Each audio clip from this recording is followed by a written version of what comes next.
Howie Roseman gets it done again. I think it's probably about time that I atone for some sins, okay? I'm going to start the show with a quasi-apology because years ago, I mean, this is years ago, 2019, I think, maybe early 2020, I was doing a show on 610 ESPN radio in Philadelphia, and I questioned Howie Roseman as an executive at the time. This is back in 2019. Don't hold this against me, okay? But friends, I don't know what to tell you right now except for this, and it's very, very simple. Howie Roseman just continues to work his magic. There were rumors flying late last night that potentially other teams were unwilling to take Howie's phone call. If you go back to Wednesday's show, there was that anonymous quote provided that said something to the effect of,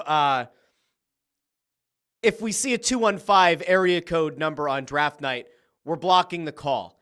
And I got to tell you, it is honestly one of the craziest things to watch as last night unfolded. There were two things that I wanted to keep an eye on. Well, I will be honest, okay? I think many of you know me enough at this point that, I don't really follow college football much. That might change at some point. I've just never really gotten into it. I don't have a dog in the fight. I got the Westchester Golden Rams down in Division II. Oh, poor Ramey's head. Hold on. Let's fix Ramey's head. There we go. That's a little bit better. I got those guys. But I don't have a team that I kind of hang my hat. As a kid growing up in Schuylkill County, you're kind of indoctrinated into cheering for Penn State. Of course, you have Harvard on the highway, Penn State Schuylkill campus in Schuylkill, Haven, Cressona-ish area. So you kind of root for Penn State, but then you're kind of used to just being let down and disappointed. So, I don't watch a lot of college football until we get closer to the playoffs, and when we get to, the SEC championship game, I'll watch that. And so it's always been kind of funny to me that for a very long time, Howie Roseman seemed almost allergic, almost like he felt a horrible, guttural, visceral reaction to the idea of drafting players from the SEC. It was afraid or just unwilling to take guys from Georgia or maybe take guys from Alabama. And then we've seen over the last few years the dividends that drafting those guys has played. I mean, listen, on the offensive side of the ball, you have Devontae Smith, absolute stud, Heisman winner, all that great player who you would not have won the Super Bowl without. You would not have had as big of a season as you did a season ago had it not been for Devontae Smith. So you love that. And then you look on the defensive side of the ball and go, all right, Jordan Davis, Jalen Carter, Nakobe Dean, Nolan Smith. You look at these guys and you go, oh, wait a second. So if Howie realized if I draft very talented defensive players, and some of those defensive players come from the SEC, especially if those players come from one of the best teams in the SEC, perhaps in Alabama, perhaps in Georgia, this could work out? You mean to tell me that success may end up making its way into the NFL? Oh, yeah, it does. It does. And so I was shocked last night on two fronts. I have to admit that so much of why I watched, I didn't even really fully apologize to Howie. Howie, I'm sorry. Okay, I'm done. When you watch the draft, right, typically you're used to seeing the Eagles pick in the teens, maybe in the 20s, typically later in the 20s.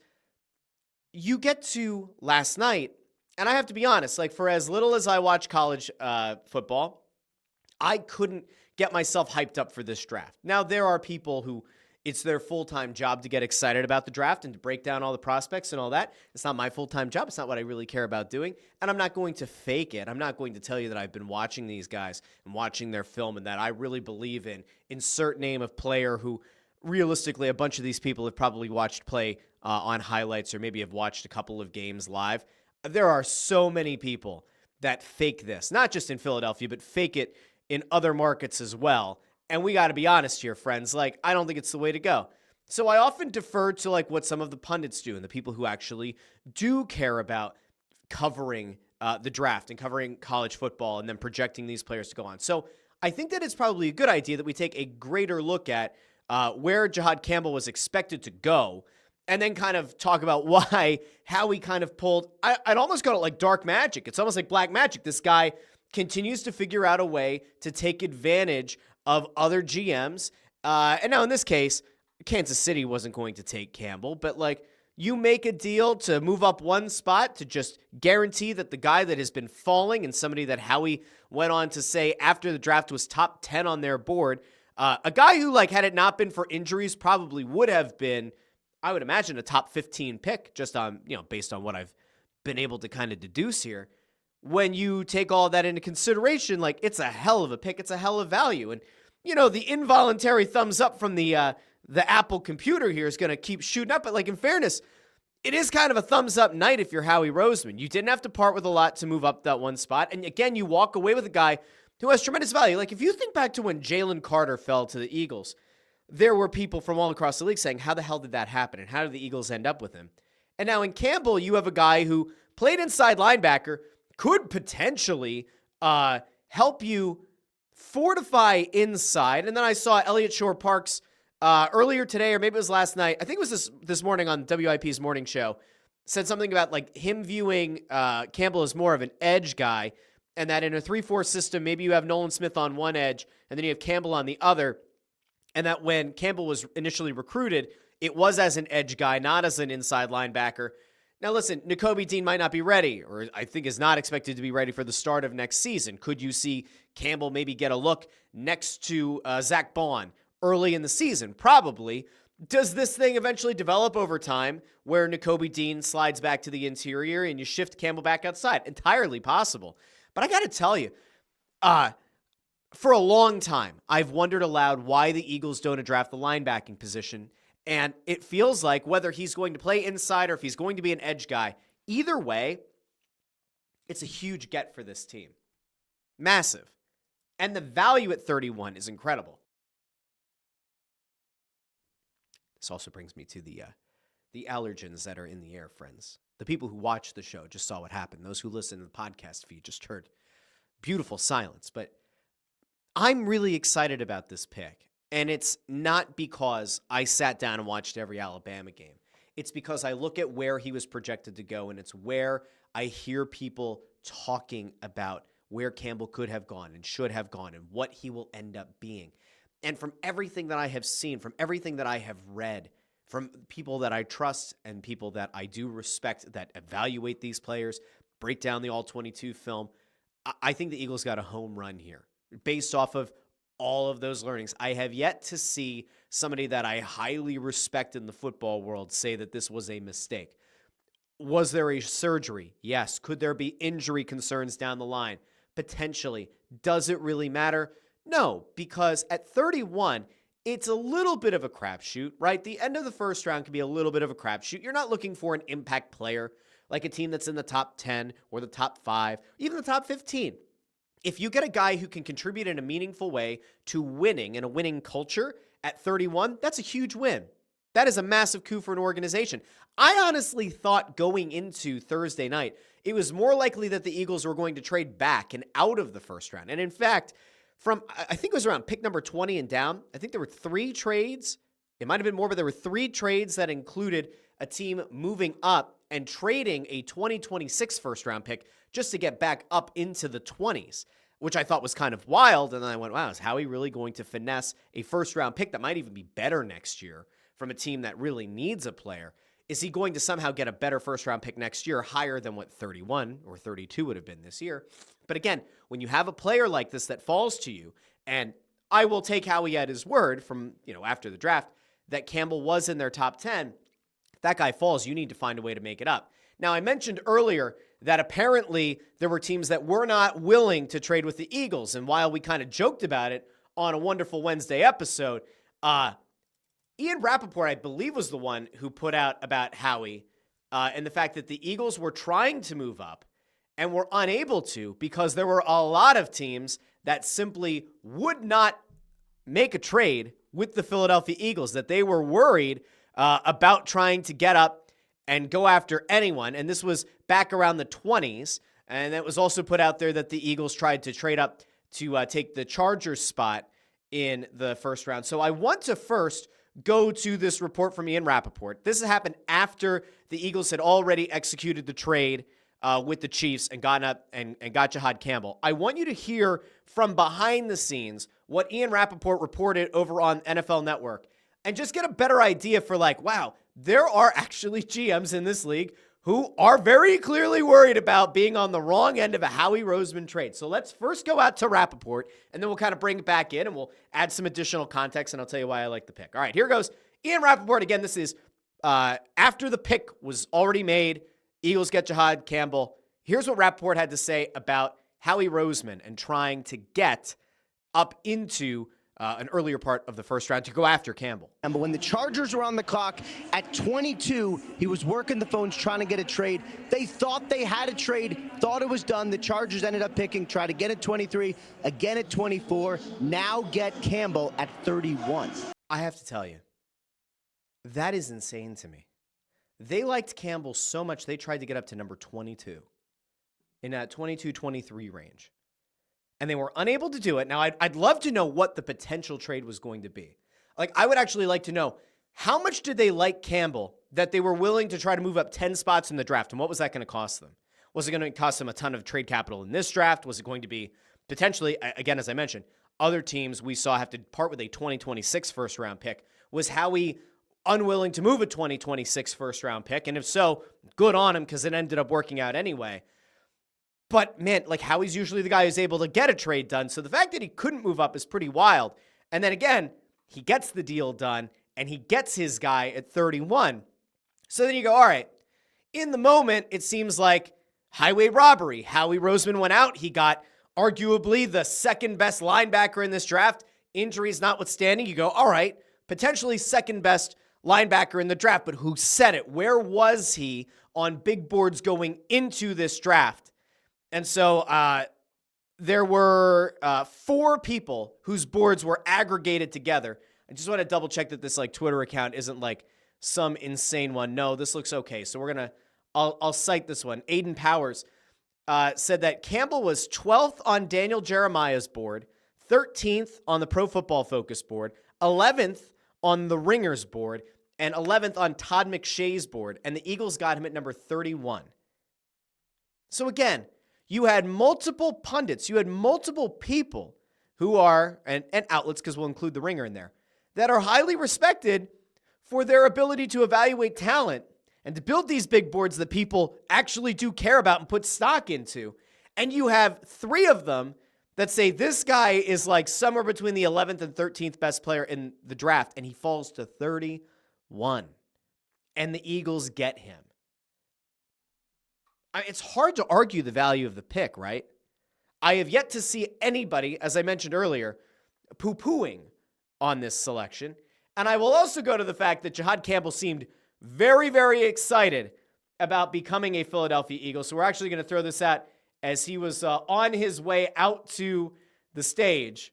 We'll mute this just for the sake of not getting a flag on the YouTube. But here's Campbell after it got announced that he was the pick. Here he goes.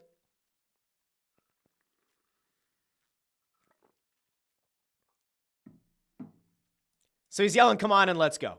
I just don't want the YouTube and the ESPN to flag the channel and flag the video.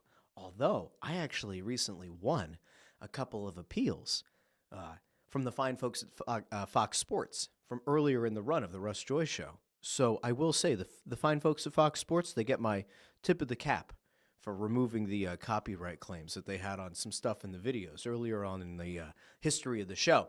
But anyway, Campbell's really excited. And this is the beauty of doing the show a little bit later today. Part of why we're doing this later is because I knew at some point the Eagles were going to put out that behind-the-scenes clip, that thing that you get to be in the war room briefly, ever so briefly, where you get to hear the two-way call between the organization and the player. So I think it's important that you just kind of get to feel the energy around Howie Roseman, Jeffrey Lurie, Nick Sirianni, as they talk to their new first-round draft pick, and a guy who, like, in fairness, I have to imagine Vic Fangio is absolutely foaming at the mouth to experiment with on the field. So we're going to go out to last night's conversation on the phone. This is Jihaad Campbell, Howie Roseman, Jeffrey Lurie, Nick Sirianni, and we'll break it down as we go. But a really cool moment in a young player's career. Here's Howie. We're going to throw. Look how happy Howie is. Look not happy. He's thrilled. We got you. You are a Philadelphia Eagle. Officially, we're on the clock right now. We just made a trade. Congratulations. We are so excited, man. Hey, Jihaad. Unbelievable. Hey, what's up? Hey, We were trying to get you for the last hour. You fit right in perfectly. Hey, by the way, I want to go back to what Jeffrey just said, what Jeffrey Lurie just said, okay? Because this is the part that corroborates what Rappaport said, right?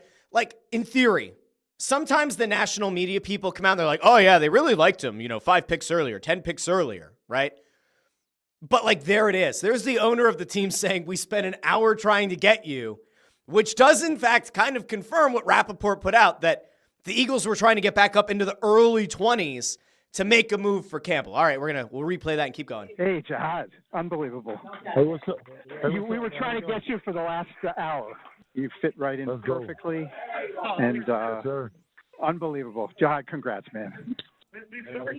Jihaad, Coach Sirianni here. Hey, what's up, baby? Hey, congratulations, How man. you doing? I'm doing good. How about you? Appreciate you, man. Thank you. Hey, I'm doing good, man. Let's go. I'm just blessed, man. To add more value to the team, man. Hey, and You have to love that, to add more value to the team. we know you're going to do that. Sorry you had to wait a little bit. Go enjoy your night. I'm sure we'll see you tomorrow. All right. Well, I'm looking forward to spending.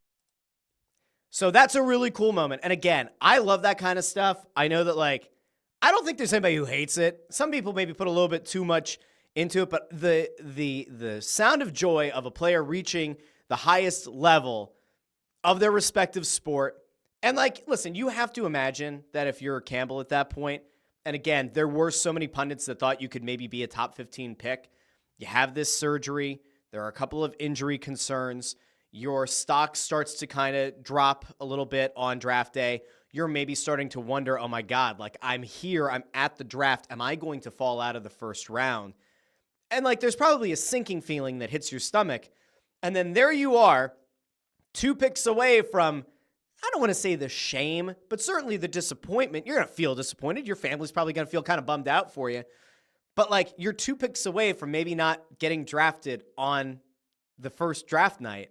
And here you are, and you get drafted by the reigning Super Bowl champions, who, oh, by the way, in fairness, and we're going to throw this over to Andrew Fawcett, says, let's mention the fact he's from South Jersey, Timber Creek High School. He's a local-ish guy. That's pretty freaking cool. That's something that, like, I don't know, call it, maybe it's not divine intervention. Just call it fate. Call it whatever you want to call it. Pretty cool. So a South Jersey kid ends up drafted by the reigning Super Bowl champion Philadelphia Eagles. It's a great moment. And the last one I'm going to go to here, the last thing that I wanted to try to get to before we kind of wrap it up on Campbell and about him falling to the Eagles is that, listen, before the draft happened, Mina Kimes was over on ESPN, and when they were talking about what players could potentially fall, what players could potentially provide the best value, like if this guy starts falling down boards, who's the guy most likely to be looked at as the steal of the draft? And Mina Kimes happened to call out Jihaad Campbell. So we're going to go over to Mina Kimes. Now remember, this is before the draft happened. This is prior to him falling from that early teens positioning that people expected him to be all the way down to number 31. Let's listen now. He has that. Ooh, I get to talk about my draft crush. Ryan knows who this is. Jihaad Campbell. Oh, my God. Oh, the linebacker out of Alabama. I think he has everything it takes tools-wise to be one of them elite linebackers in the NFL. So, now remember, Mina Kimes is paid full-time to be somebody who assesses football. So I will always give the tip of the cap and defer. She's not referring to him as an edge guy here, as a linebacker. And then you look at the stat on the screen there, 11.5 tackles for loss in 13 games last season for Alabama, who happened to play in a very good conference. Okay, we'll continue. Athleticism is the first thing I'll point out. True sideline to sideline range. The closing speed, pops. He's got tremendous wingspan, and it shows up in zone coverage. He's always getting in passing lanes, interfering with the ball. And then he's a good pass rusher, too. So you have sideline to sideline range, an explosiveness and maybe a surprising quickness getting to the quarterback. He's in passing lanes. He can read the quarterback well. He can read potential routes well enough to get involved in deterring a quarterback from going a certain way with the ball. Oh, and by the way, he can also get to the quarterback as a pass rusher. We continue. Was the first step. I believe he started as a pass rusher. Now there's things he can improve upon. I think he's got to play a tick faster to the run, gets fooled a little bit by misdirection, but that will come in the NFL. Look, he might fall because he had the surgery and there's injuries and whatnot. I'm telling you, a few years down the road, if he falls, we're going to look back on him and say, how on earth did he fall? And that's what we love, because the idea that the Eagles once again found a guy who was falling for whatever reason, obviously the surgery, the injury concerns were probably a big reason that he fell. The Jalen Carter reason for falling, very different circumstances. However, you look at it and you go, that's another player who fell to a spot that he probably shouldn't have, and the Eagles were able to take advantage. I don't usually get this excited about first-round picks, especially when I haven't done the film work on them. But when you look at this across the board, and I would love, if I'm wrong, please let me know in the comments over on YouTube, X, or Facebook, or if you're watching after the fact on YouTube, or if you're listening after the fact in a podcast feed, let me know who I missed. I have actively sought after anyone I would respect in the football world who says, oh, this is too much of a gamble for him to go at 31. It all appears to be people saying, what an absolute steal for the Philadelphia Eagles.